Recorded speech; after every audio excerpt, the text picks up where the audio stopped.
Buenas tardes a todos. Mi nombre es Karina Rodado Gaviria, licenciada en Educación Infantil y estudiante de especialización en Neuropsicología de la Educación, segundo semestre. En este espacio me permitiré compartir con ustedes información relacionada a este interesante interrogante. ¿Cómo es que leemos y escribimos? Para ello es importante conocer el concepto de qué es leer.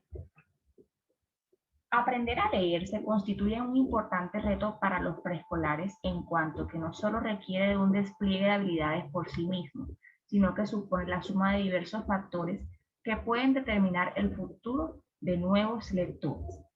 Leer está relacionado con decodificar, interpretar, comprender mensajes escritos.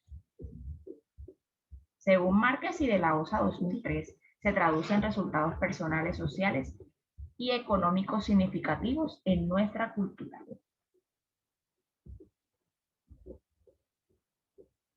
El aprendizaje de la lectura consta de diferentes factores. Veamos. El contexto cultural, la madurez cerebral. Aquí esto es de suma relevancia porque las estructuras corticales deben estar en desarrollo y a tono con la etapa madurativa del ser humano para que se puedan dar los procesos de lectura y escritura. Para estos procesos se debe respetar la etapa madurativa que atraviesa el niño. Y las particularidades de la escuela. Es en esta última en donde los niños se enfrentan directamente con un tan avesada labor.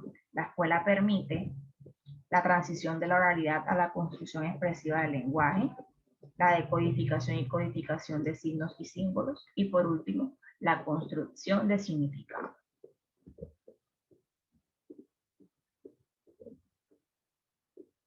De acuerdo con lo que proponen Solsona, Navarro y Aguilar, la escuela deviene el nicho favorecedor y potenciador de los procesos cognitivos del niño. El nicho de la lectura tiene lugar indiscutiblemente en la escuela, donde el maestro tiene un papel fundamental en el establecimiento de asociaciones y relaciones y permite de entrada la construcción dinámica del aprendizaje inicial de la lectura, que promueve factores posteriores relacionados a la comprensión. Aprendizaje inicial de la lectura. ¿Qué se debe tomar en cuenta para impartir procesos lectores? Veamos.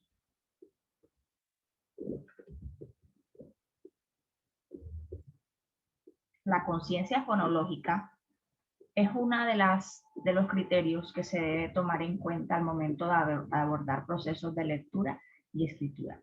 Sin ella, el proceso se puede convertir en algo tedioso y fastidioso para el infante que está en pleno proceso. La conciencia fonológica es la capacidad de reflexionar sobre los elementos fonológicos estructurales, componentes formales del lenguaje oral y manipularlos por él. Incluye la habilidad para operar con los segmentos de las palabras, es decir, segmentar las unidades más pequeñas, tales como sílabas, sonidos, fonemas y unidades intrasilábicas. Análisis fonológico, al mismo tiempo que se posee la habilidad para crear nuevas unidades superiores a partir de dichos segmentos más pequeños aislados. En pocas palabras, es la capacidad de reconocer y usar los sonidos del lenguaje hablado. Es la capacidad para reconocer que las palabras están compuestas por fonemas, sonidos, unidades mínimas y sílabas.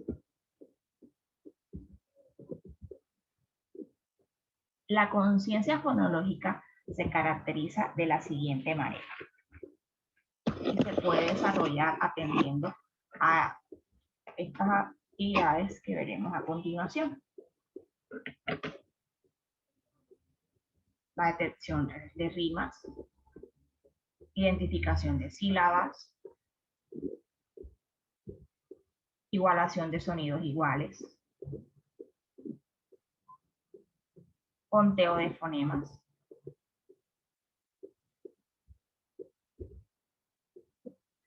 representación de los fonemas con letras, y es en esta donde ya entra como tal la parte escrita, donde juegan un papel muy importante los procesos de motricidad fina y gruesa que deben ser previamente estimulados para favorecer el agarre, el manejo del espacio, la direccionalidad en la grafía y la mayor presión en el trazo.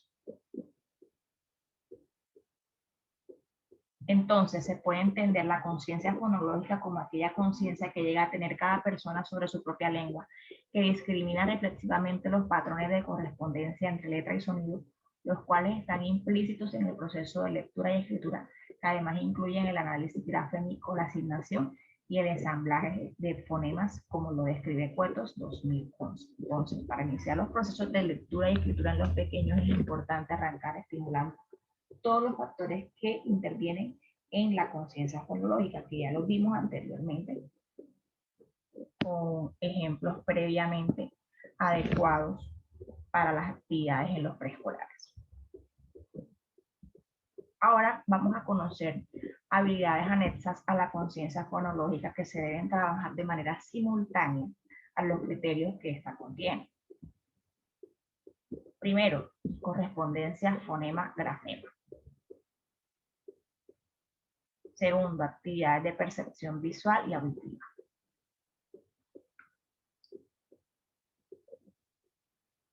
Comprensión y producción textual.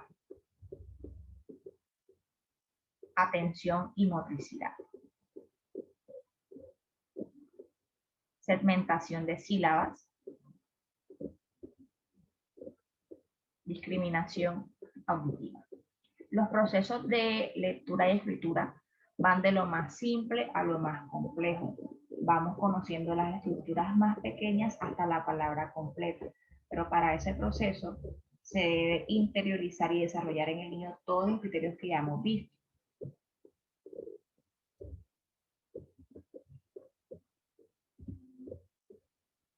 De esta manera se favorece el proceso lector, puesto que se estimula la comprensión oral, el nivel cognitivo y permite que se organicen las estructuras para el aprendizaje, la memoria operativa y semántica, y se facilite la adquisición de la lectura y escritura. Gracias.